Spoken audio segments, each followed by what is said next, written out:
ele vem e coloca aqui: não penseis que eu vim trazer paz à terra. Eu não vim trazer paz, mas espada.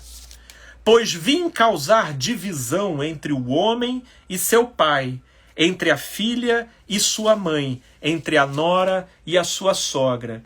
Assim, os inimigos do homem serão os de sua própria casa. Não tem como entender Jesus de maneira recortada. Conseguem ver que, porque esse é um outro trecho, principalmente esse verso 34, em que Jesus afirma que ele não veio trazer paz à terra, mas sim espada. Meu Deus do céu, Jesus se valeu de tantas metáforas e de tantas alegorias, sobretudo para explicar que a revolução que ele veio trazer é de natureza tão íntima e nevrálgica, que isso acaba individualizando o sujeito diante do grupo. De modo que a interação do evangelho com a subjetividade da pessoa produz na pessoa uma disposição tão singular na direção da vida e na direção de Deus, que isso leva essa pessoa a desenvolver disposições e posturas que muitas vezes levam a frustrar a expectativa das pessoas sobre ela. E é por isso que, nesse caso, Jesus cita o contexto familiar. Porque, em geral, existe muita perversidade que se estabelece no contexto familiar, onde a família se utiliza dos seus próprios integrantes para retroalimentarem doenças de cultura familiar.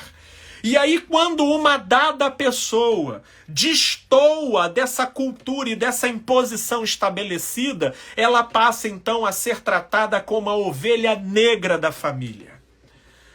Eu vou citar apenas um exemplo. Uma família de advogados, que vive da pompa e da imagem e do prestígio que esse tipo de função exerce sobre a tradição da família, até que nasce naquela família uma pessoa que despontou um dom para música. Se ela então, portanto, seguisse a advocacia, ela estaria cometendo uma mentira contra a sua própria vocação.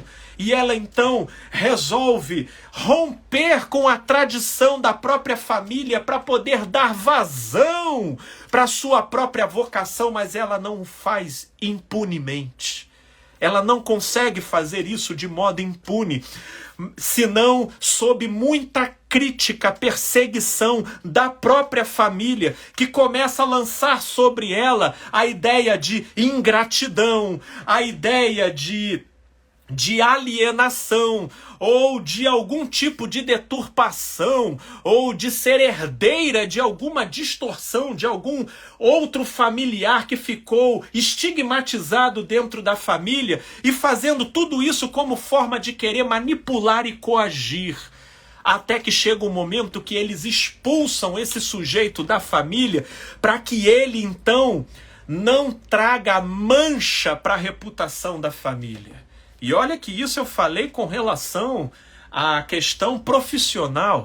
Isso se eu falar aqui com relação à questão de sexualidade, de filhos e filhas que despontam uma sexualidade diferente daquilo que era a expectativa dos pais, e eu já assisti muitos lares ou obrigando o sujeito a ter que abraçar uma mentira em relação a si mesmo, ou aquele filho ele é execrado do contexto familiar. Não é por outra razão que na sequência do texto, olha o que Jesus diz: quem ama seu pai ou sua mãe mais do que a mim, não é digno de mim. Quem ama seu filho ou sua filha mais do que a mim, não é digno de mim. E quem não toma a sua cruz e vem após mim, não é digno de mim. Existem muitos evangélicos que se utilizam desse texto para dizer que isso daqui corrobora o fato de que você pode abandonar a sua família em casa para poder viver frequentando igreja. Só que isso daí é alienação religiosa. O que Jesus está dizendo aqui é em relação a uma natureza de vínculo que se estabelece entre pai e filho, filhos e pais, de uma tal forma que esse vínculo impede a individuação, o crescimento e a plena expressão da vida do sujeito. Porque a grande verdade é que se você se alienar dentro de um contexto religioso e deixar a sua família desassistida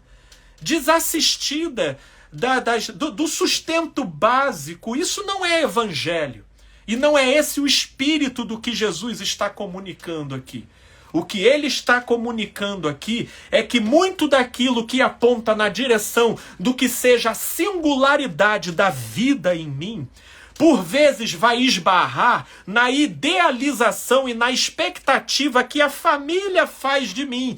E aí eles querem cercear, marginalizar, criticar e condenar o seu comportamento. Que porque você não era feliz naquele casamento e resolveu se separar, que porque você não se identificava com aquela área e resolveu seguir uma outra área profissional que computa de maneira negativa para o status da imagem que a sua família tem. Ou porque você resolve, às vezes, namorar uma pessoa que é fora do contexto idealizado da sua família, mas é a pessoa que você ama, se dá bem, e na interação com essa pessoa é quem faz nascer em você frutos de vida e de equilíbrio. Portanto, são os laços de consanguineidade que se estabelecem como uma imposição tal e que impedem o fluxo da vida e do desenvolvimento da nossa plenitude em Deus. Percebam que em momento algum Jesus está fazendo apologia para armas, está fazendo apologia para espadas.